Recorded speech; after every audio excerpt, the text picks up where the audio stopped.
അവനെ സ്നേഹിക്കുന്നവൻ അവനെ സ്തുതിക്കുന്നു. കൂടുതൽ സ്നേഹിക്കുമ്പോൾ കൂടുതൽ സ്തുതിക്കുന്നു. അവനെ പ്രതി തന്നെയും അവന്റെയും സൃഷ്ടികളെ പ്രതിയും സ്തുതിക്കുന്നു.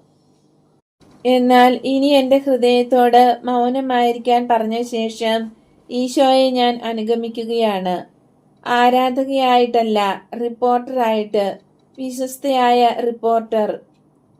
ഈശോ വയലിൽ കൂടെ നടക്കുന്നു. ചൂട് ശക്തിയായിട്ടുള്ള ഒരു ദിവസം. സ്ഥലം വിജനമാണ്.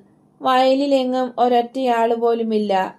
വിളഞ്ഞുകിടക്കുന്ന ധാന്യക്കതിരുകളും അവിടെവിടെയായി ഏതാനും വൃക്ഷങ്ങൾ മാത്രം. വെയിൽ, ധാന്യങ്ങൾ, പക്ഷികൾ, പല്ലി, പുല്ല് കട്ട പിടിച്ച് അവിടെവിടെയായി അനങ്ങാതെ നിൽക്കുന്നു. ഇതുമാത്രമാണ് ഈശോയ്ക്ക് ചുറ്റും. ഈശോ നടക്കുന്ന വഴിയുടെ ഒരു വശത്ത് ഒരു ഗ്രാമം, എതിർവശത്ത് വയൽ, വേറൊന്ന്